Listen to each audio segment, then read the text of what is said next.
এই পরামর্শগুলো, হ্যাঁ এই পরামর্শগুলো নিই এবং এটা নিয়ে ব্যারিস্টার সাজ্জাদ আলী চৌধুরী আপনার কাছে আসি। একটা দীর্ঘ সময় অপেক্ষা করছিলেন আপনি, অনেকগুলো বিষয় আসলে আপনার কাছে নিয়ে আসতে চাই। প্রথমত যে কথাটা জনাব সাইফুল হক চমৎকার করে বললেন যে এখনো সমাজে কিছু বিভাজন রয়ে গেছে।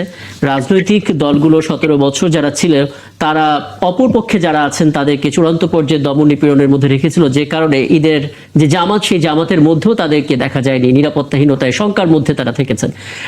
এরপর যখন আসলে পালা বদল হলো এবং একটা অভ্যুত্থানের মধ্য দিয়ে নতুন বাংলাদেশের কথা আমরা বললাম, গণতন্ত্রের পুনর্রচনা হলো, ঠিক সেই সময় আমরা দেখলাম একটা সৌহার্দ্যপূর্ণ পরিবেশ তৈরি হলো। এখনো বিভাজনের কথা বললেন জনাব সাইফুল হক, যারা আসলে সক্রিয়ভাবে রাজনীতিতে নেই কিন্তু রাজনৈতিক দলকে সমর্থন করেছেন, যাদের বিরুদ্ধে আসলে কোনো মামলা, কোনো রকমের আইনি জটিলতা নেই, তারাও কেন আসলে পালিয়ে থাকবে? তারাও তো এই ঈদগাতে সামিল হতে পারে। তারা আসলে কতটা নিরাপত্তার জায়গায় থাকবে সেটাও তো একটা প্রশ্ন বটে।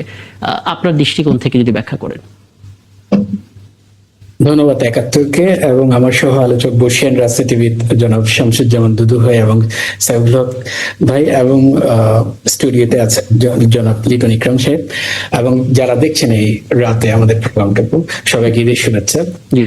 আসলে এইবার ঈদটা একটু ডিফারেন্ট, কারণ 2024 সালে আমরা শেখ হাসিনার সাথে ঈদ করেছি, আবার 2025 সালে ডক্টর ইউনূসের সাথে ঈদ করেছি, আবার 2026 সালে এসে আমরা জনাব তারেক রহমান সাহেবের সাথে ঈদ করছি।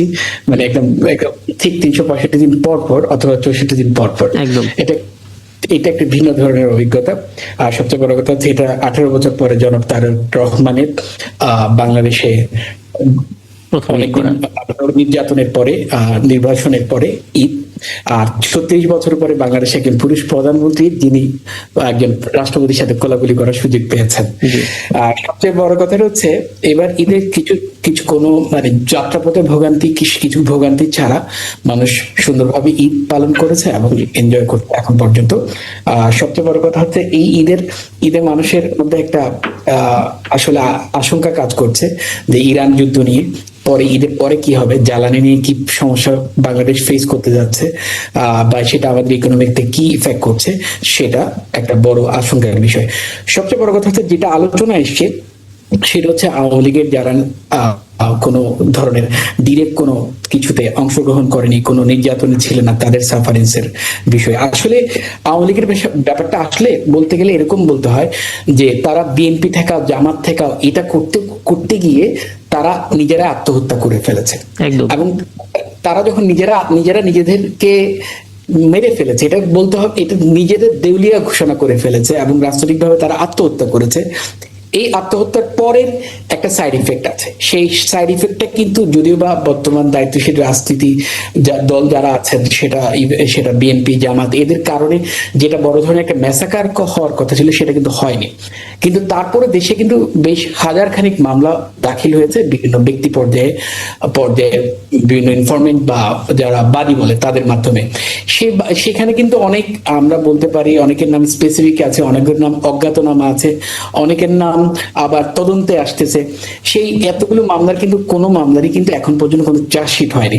এখন যখন পর্যন্ত কোনো মামলার চার্জশিট হয়নি তখন পর্যন্ত আমরা আসলে সে কেন সাফারিং করছে, সে কেন আছে, এটা কিন্তু আসলে এখন স্পেসিফিক্যালি বলতে গেলে দেখা যাবে কি জুডিশিয়াল প্রসেসটাকে মানে আমরা কথা আসে। কারণ হচ্ছে এটা তো আলটিমেটলি পুলিশ কয়দিন বা চার্জশিট দেওয়ার মাধ্যমে সেটা শুরু হবে, কে আসলে অংশগ্রহণ করেছে, কে পেছন থেকে অর্থ জুগিয়েছে, কে সাপোর্ট দিয়েছে বা কে বেনিফিশিয়ারি।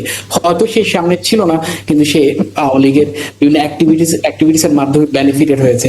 এখন সে কথাগুলো আসলে চার্জশিট দেওয়ার মাধ্যমেই সলভ হবে। তারপরও আমরা দেখতে পাই অনেকেই আসলে সে নির্যাতিত হচ্ছে, নিপীড়িত হচ্ছে, তাদের জন্য আমাদের সমবেদনা।